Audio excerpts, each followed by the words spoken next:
Assalamualaikum warahmatullahi wabarakatuh. Kami dari kelompok 6 akan membahas tentang analisis variansi dua jalan. Nah, pada materi sebelumnya telah dijelaskan tentang analisis variansi satu jalan.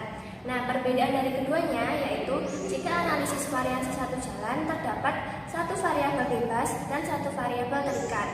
Nah, kalau pada analisis variansi dua jalan terdapat dua variabel bebas dan satu variabel terikat. Nah, pada masing-masing setiap variabel bebasnya itu dibagi menjadi beberapa kelompok. Nah, untuk selanjutnya kelompok kami akan lebih membahas tentang analisis variansi dua jalan dengan sel sama. Nah, adapun tujuan dari analisis variansi dua jalan dengan sel sama yaitu yang pertama, menguji signifikasi efek dua variabel bebas terhadap satu variabel terikat. Yang kedua, untuk menguji signifikasi interaksi kedua variabel bebas terhadap variabel terikat. Nah, sekarang kita akan membahas tentang notasi dan tata letak data. Misalnya, variabel A mempunyai P nilai, variabel B mempunyai H nilai, sehingga P adalah baris dan H adalah kolom. Kita lihat tabelnya. Faktor A ini adalah variabel bebas. Lalu kita bisa lihat pada tabel berikut. Nah, di sini ada XPN. XP adalah variabel bebas, H adalah letak kolom, dan N adalah letak pada baris. Kita ambil contoh berikut. X2 ini berasal dari variabel bebas A2, lalu 1 ini berasal dari kolom 1 yaitu B1, dan 2 berasal dari letak barisnya. 2 berada pada baris ke 1, 2, jadi ditulis dengan angka 2. Dan ini adalah contoh gambaran tabel variasi dua jalan dengan sel sama, yaitu tingkat aktivitas ekstrakurikuler terhadap tingkat ekonomi keluarga. Di sini ada aktivitas ekstrakurikuler sebagai variabel bebas, ada T1, T2, T3, dan T4. Lalu ada tingkat ekonomi keluarga sebagai variabel terikat dengan ada V1, V2, dan V3. Dan ini adalah nilai-nilainya. Lalu yang pertama kita hitung jumlah T1 dari 64, 66, 70 hingga 74, 51, 65 kita jumlahkan menghasilkan 607. Begitu pula dengan T2, T3, dan T4 kita jumlahkan. T2 menghasilkan 510, T3 527, dan T4 adalah 466. Lalu keseluruhan T1, T2, T3, dan T4 kita jumlahkan menghasilkan 2110. Setelah itu kita hitung V1.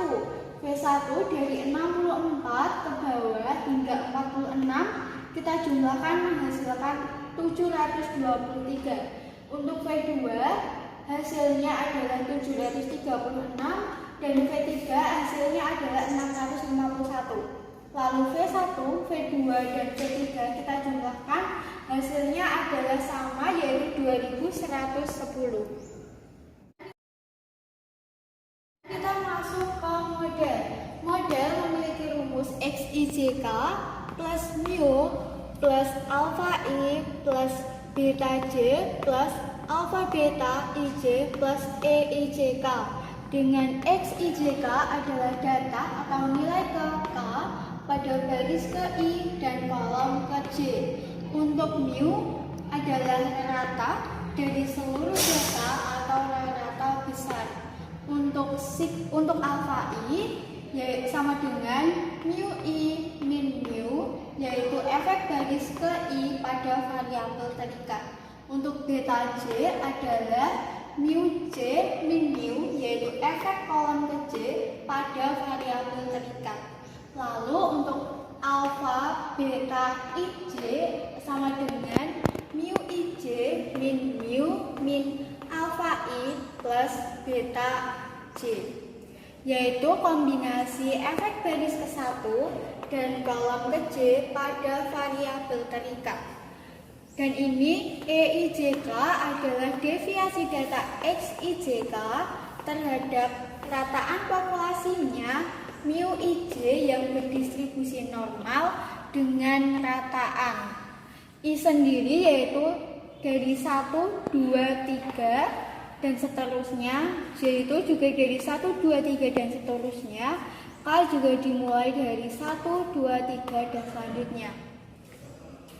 Untuk P adalah banyaknya baris, Q adalah banyaknya kolom, dan N adalah banyaknya data amatan pada tiap sel.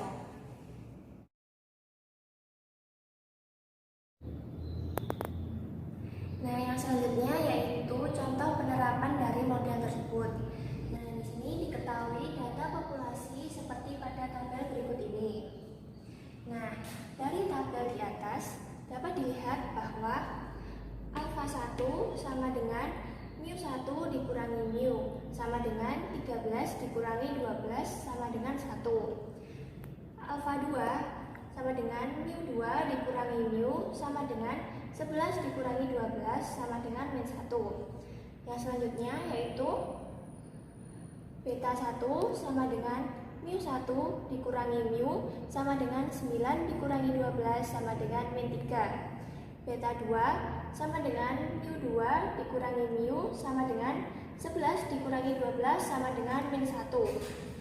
Beta 3 sama dengan mu 3 dikurangi mu sama dengan 16 dikurangi 12 sama dengan 4. Yang selanjutnya yaitu alfa beta 11 sama dengan mu 11 dikurangi mu ditambah alfa 1 ditambah beta 1 sama dengan 9 dikurangi 12 ditambah 1 dikurangi 3 sama dengan min 1.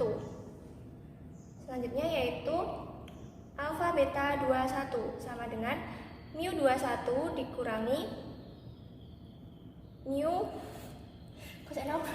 Nah, dari tabel di atas dapat dilihat bahwa alfa 1 sama dengan mu 1 dikurangi mu sama dengan 13 didapatkan dari sini dan dikurangi 12 didapatkan dari sini sama dengan hasilnya 1. Kemudian alfa 2 sama dengan mu 2 dikurangi mu sama dengan 11 didapatkan dari sini dikurangi 12 didapatkan dari sini sama dengan hasilnya min 1.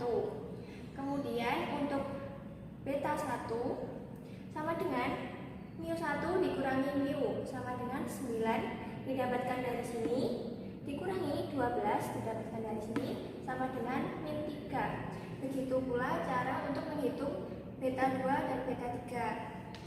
Nah, yang selanjutnya yaitu alfa beta 11 sama dengan mu 11 dikurangi mu ditambah alfa 1 ditambah beta 1 sama dengan 9 didapatkan dari sini dikurangi 12 didapatkan dari sini ditambah 1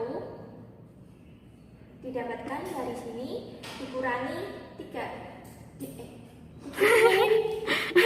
Nah, yang selanjutnya yaitu alfa beta 11 sama dengan mu 11 dikurangi mu ditambah alfa 1 ditambah beta 1 sama dengan 9 didapatkan dari sini dikurangi 12 didapatkan dari sini ditambah 1 didapatkan dari sini min 3 didapatkan dari sini sama dengan hasilnya min 1. Nah, begitu pula cara untuk menghitung alfa beta 21, alfa beta 12, alfa beta 22, alfa beta 13 dan alfa beta 23. Nah, jadi kesimpulannya yaitu tidak semua alfa I bernilai 0 seperti yang tampak yaitu 1 dan min 1. Nah, ini berarti bahwa A1 dan A2 memberikan efek yang berbeda terhadap variabel terikat. Nah, seperti halnya dengan beta J, tidak semua bernilai 0. Nah, seperti yang tampak yaitu min 3, min 1, dan 4. Nah, ini juga berarti bahwa B1, B2, dan B3 memberikan efek yang berbeda juga. Nah, untuk alfa beta C tampak bahwa tidak semua bernilai 0, seperti yang tampak min 1, 1, 0, 0, 1, dan juga min 1. Nah, ini yang berarti menunjukkan bahwa terdapat interaksi antara variabel A dan variabel B terhadap variabel terikat. Nah, terdapatnya interaksi ini dapat dilihat dari kenyataan bahwa A1 dan A2 memberikan efek yang sama pada kategori B1. Dapat dilihat dari hasil mu11 dan mu21 hasilnya sama 9. Nah, tetapi tidak demikian halnya pada kategori B2 dan B3. Nah, di sini dilihat bahwa hasilnya berbeda. Nah, artinya pengaruh variabel A terhadap variabel terikat tergantung kepada kategori atau tingkatan variabel B. Sekarang kita masuk ke contoh soal. Misalnya, seorang peneliti melakukan penelitian dengan menggunakan strategi pembelajaran, yaitu ada dua, inquiry dan expository, dengan menggunakan kemampuan yaitu tinggi dan rendah. Nah, di sini pada strategi inquiry dengan kemampuan tinggi, jumlah siswanya atau N-nya adalah 14, jumlah nilainya adalah 447, dan jumlah nilai yang dikuadratkan adalah 14.022. Nah, begitu pula dengan selanjutnya 4 ini. Nah, setelah kita hitung, selanjutnya adalah menjumlahkan pada kolom yang pertama.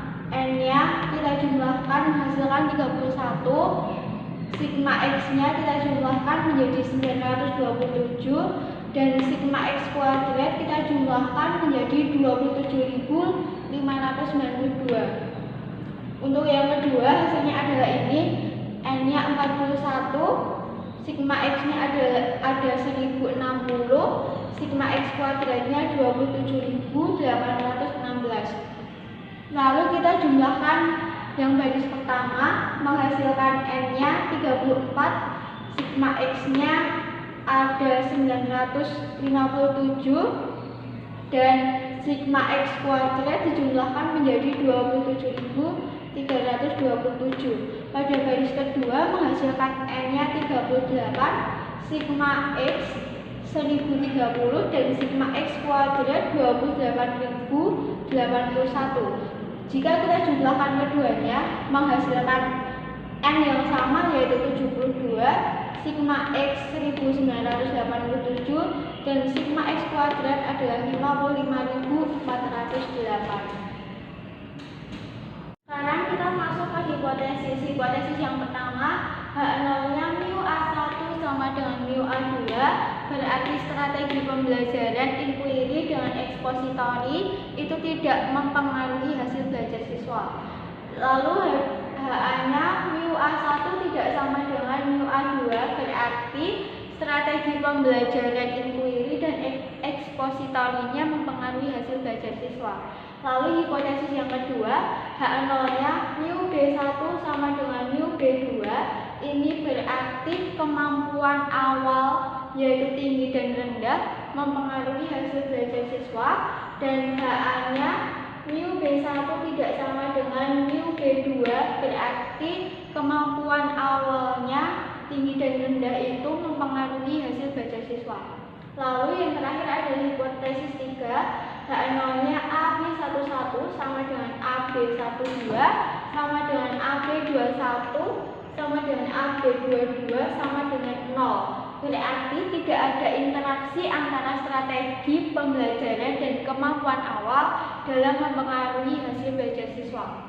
Lalu HA-nya yaitu ada salah satu AB IJ tidak sama dengan 0, berarti ini strategi pembelajaran dan kemampuan awal itu mempengaruhi hasil belajar siswa. Baik, kita masuk ke langkah penyelesaian, yaitu yang pertama mencari jumlah kuadrat, yaitu jumlah kuadrat total. Rumusnya sigma X kuadrat dikali sigma X dikuadratkan dibagi N. yaitu 55.408 dikalikan 1987 dikuadratkan dibagi 72. 55.408 dikurangi 54.835,68. Hasilnya adalah 572,32. Lalu yang kedua, mencari jumlah kuadrat antar kelompok. Rumusnya sigma dikali sigma xi dikuadratkan dibagi ni dikurangi sigma x total dikuadratkan dibagi n total, yaitu 447 dikuadratkan dibagi 14 ditambah 510 dikuadratkan dibagi 20 ditambahkan 480 dikuadratkan dibagi 17 dijumlahkan dengan 550 dikuadratkan dibagi 21 dan dikurangi 1987 kuadrat dibagi 72. Hasilnya adalah 399,09. Yang ketiga adalah mencari jumlah kuadrat dalam kelompok. Rumusnya JK total dikurangi JK antar kelompok, yaitu 572,32 dikurangi 399,09. Hasilnya adalah 173,23. Yang keempat, mencari jumlah kuadrat antar baris, yaitu 927 kuadrat dibagi 31 ditambah 1060 dikuadratkan dibagi 41 ditambah 1987 kuadrat dibagi 72. Hasilnya yaitu 289,48. Yang selanjutnya, yang keenam, kita menghitung jumlah kuadrat antar kolom, yaitu 957 dikuadratkan per 34 ditambah 1030 dikuadratkan per 38 dikurangi 1987 dikuadratkan dibagi 72 sama dengan 26.936,73 ditambah 27.908,42 dikurangi 54.835,68. Hasilnya sama dengan 19,47. Yang keenam, kita menghitung jumlah kuadrat interaksi, yaitu rumusnya jumlah kuadrat antar kelompok dikurangi jumlah kuadrat baris dikurangi jumlah kuadrat antar kolom sama dengan 399,09 dikurangi 289,48 dikurangi 19,47. Hasilnya sama dengan 90,14. Yang selanjutnya, kita menghitung derajat kebebasan. Yang pertama, kita menghitung derajat kebebasan antar kelompok, yaitu banyaknya kelompok dikurangi 1 sama dengan 4 dikurangi 1 sama dengan 3. Yang kedua, kita menghitung derajat kebebasan dalam kelompok sama dengan n total dikurangi banyak kelompok sama dengan 72 dikurangi 4. Yang ketiga, kita menghitung derajat kebebasan interaksi sama dengan banyaknya baris dikurangi 1 dikali banyaknya kolom dikurangi 1 sama dengan 2 dikurangi 1 dikali 2 dikurangi 1, hasilnya sama dengan 1. Nah, yang selanjutnya kita menghitung rata-rata jumlah kuadrat atau RJK. Yang pertama, kita menghitung RJK antar kelompok, yaitu JK antar kelompok dibagi DK antar kelompok sama dengan 399,09 dibagi 3, hasilnya sama dengan 133,03. Yang kedua, kita menghitung RJK dalam kelompok, yaitu JK dalam kelompok dibagi DK dalam kelompok sama dengan 173,23 dibagi 68, hasilnya sama dengan 2,54. Yang ketiga, kita menghitung RJK antar kolom, yaitu sama dengan JK antar baris dibagi DK antar baris sama dengan 289,48 dibagi 1. Hasilnya sama dengan 289,48. Yang keempat, kita menghitung RJK interaksi, yaitu sama dengan JK interaksi dibagi DK interaksi, sama dengan 90,14 dibagi 1. Hasilnya sama dengan 90,14. Yang selanjutnya, yang keempat, kita menentukan F hitung dan F tabel. Yang pertama, kita menghitung F hitung antar baris, yaitu sama dengan RJK antar baris dibagi RJK dalam kelompok, sama dengan 289,48 dibagi 2,54. Hasilnya sama dengan 113,96. Yang kedua, kita menghitung F hitung antar kolom, yaitu sama dengan RJK antar kolom dibagi RJK dalam kelompok, sama dengan 19,47 dibagi 2,54. Hasilnya sama dengan 7,66. Yang ketiga, kita menghitung F hitung interaksi, yaitu sama dengan RJK antar kolom dibagi RJK dalam kelompok, sama dengan 90,14 dibagi 2,54. Hasilnya sama dengan 35,48. Nah, untuk tabel rangkuman anak faktorial 2 kali 2-nya, strategi pembelajaran memiliki DK1, JK 289,48, FJK 289,48, dan F hitung 113,96. Untuk kemampuan awal memiliki DK1, JK 19,47, FJK 19,47, dan F hitung 7,66.